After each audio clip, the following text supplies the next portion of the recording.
boom, boom, boom, boom. Oh. I'm gonna leave mine on because it's like a little cushion. Oh, this is a good shot. Yeah. My legs in a bit of a. Let me get my. There. Okay. That's good. Looks good. So what are we talking about? Hey everybody. I'm Virginia Schmidt from Divinity Ranch. I'm Alicia Kain of Dawn Creative Consulting and also a good friend of Virginia's. Also a best friend of mine. And if you guys have seen any of my really well-produced videos and some of the short films and video essays, like the one that I just released called Come Into My Secret Garden, Alicia produced those. So check out her stuff on my channel. So what we were going to talk about today was just the importance of who you are, sort of like the people that are most coming into your awareness or the people you're spending the most time around. What does that mean for you? There's a quote that my boyfriend shared with me that I resonate with and that has helped me to discover and observe my life and my habits. And that is that I don't remember who the quote originated from, but it's Google it. It's that you are a product of the 5 people that you most surround yourself with and those energies that you bring into your life. And that has taken me to a place where I can observe my habits and understand where they come from and not be at the mercy of those habits, those patterns, those energies, but rather observe where it came from and whether or not I want to hold on to it. Right, making that choice. So what are some of the, like when it comes to the 5 people who you are consciously, right? Because this is what we can control. This isn't to say that there's not going to be people in our reality, or you could think of it as aspects of ourselves mirrored to us that maybe we don't have control over. We still have to spend some time around them. When it comes to becoming more conscious of who that circle of 5 is, what are some of the sort of values or traits that you're looking for in those people, as in to encourage in yourself, really? I think, for one thing, there's the aspect of career. So finding people who are better than me to surround myself with. That's a good one. Write that down. Find people who are better than you at what you want to do. And then, I think that concept applies to all different areas of my life, whether it's career connections, collectives, a collective of connections, friends who resonate on a higher vibration than you. Right. Mentors. I mean, I think everybody, I've shifted my connections, like all of my connections I look up to instead of, I used to surround myself with people who I still greatly care for, but I feel that I was teaching them a lot. And hang on, I need to gather this thought because it can sound no, just you're gonna have to edit this. No, I'm not editing it. No, you're hitting. Well, okay, this is actually beautiful. Like you're about to hit on something really good. It feels vulnerable, and you're afraid of how it's going to be taken, aren't you? Exactly. So you're like, ooh, edit this. Exactly. Like I don't want it to come from that place. Just my say thought what process is that I don't look at people as if I am better than them.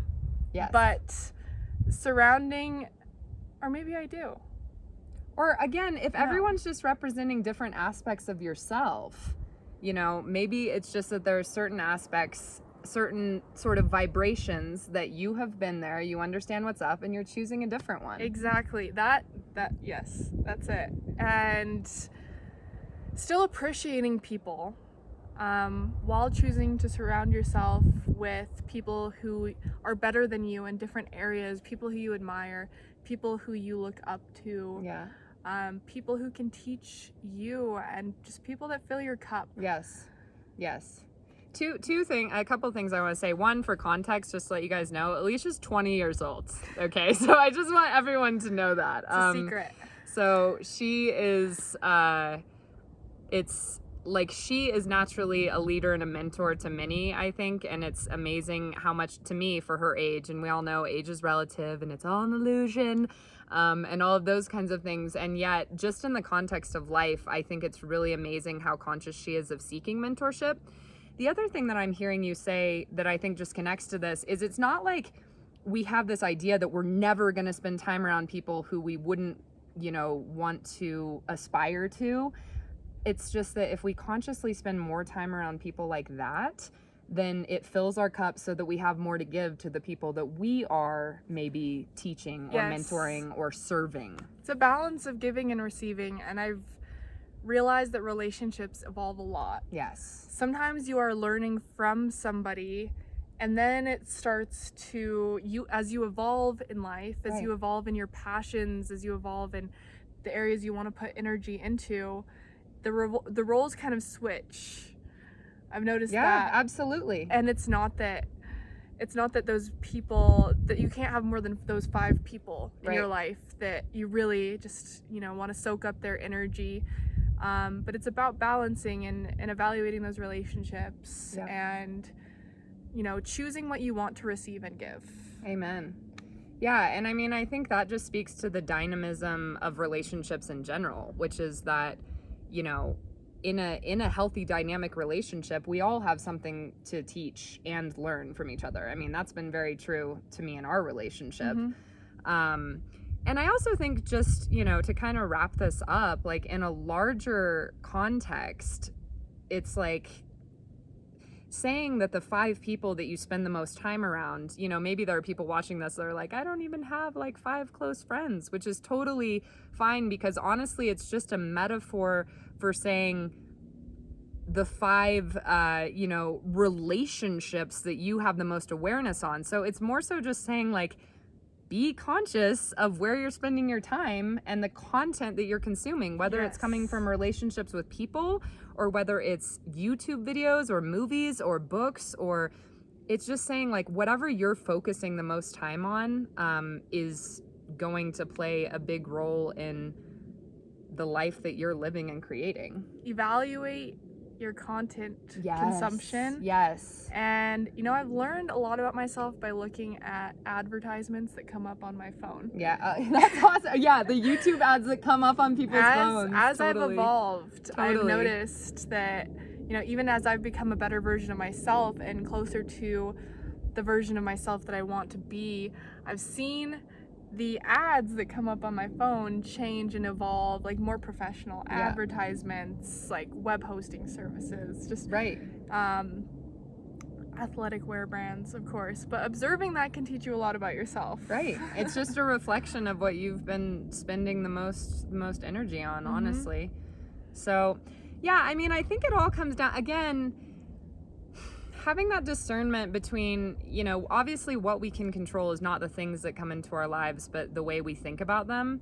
But I think, again, I just want to reiterate that the idea of this is not to like block out things that you wouldn't want to be like. It's just being more conscious that where you put your attention, like, honestly really, really matters, and being more conscious and having more like responsibility and empowerment that there are a lot of things that you can choose, and where you're spending your time, although there are some things that are apparently, beyond your control, there are a lot of things that aren't. So, like, for instance, if you spend a lot of your time, you start to observe yourself complaining about someone or multiple someones that are in your life, I mean, first of all, you probably want to check yourself for what you're projecting onto that person. Also, you might just want to consciously decide that that's a relationship you're going to spend less time on.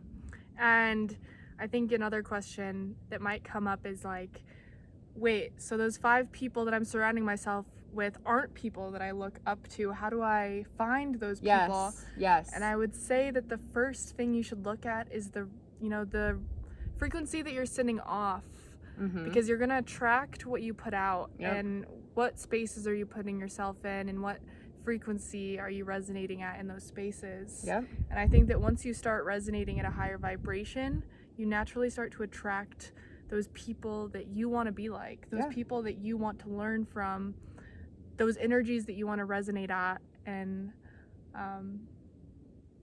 Yes. Yes. And the other thing I would encourage you guys to do, because Alicia and I were just talking about this too on the walk up, like, basically you're going to start connecting with people that relate to the to what you're focusing on, or the content that you're consuming or making, if you will. So, you know, as you maybe start focusing more of your time, like whether it's getting involved in, you know, online classes or communities or in-person things, as that becomes more possible with COVID, you're going to be meeting people that are resonating on that content and that you have chosen to put your awareness more on. And don't be afraid to reach out. Like, people who you think are like maybe, you know, out of your league, or just it seems impossible to get into this community, like, reach out and start a conversation with people who you've met in spaces that have to do with content and frequency or vibration, energy that you want to bring more of it into your life. Like, don't be afraid to reach out. You never know where it's going to lead. Amen. Amen. Community. So, all right. We'll talk to you guys. Oh, by the way, we're reporting from Genesee, Colorado. Genesee, Colorado. And up on a peak. Beautiful Saturday hike. We're really glad to get to meet up here and get to spend some of this time with you guys. So we'll talk to you later. Thanks for listening. Bye. Bye. Oh, like this video and like comment. it and subscribe if you like it. And yes, community.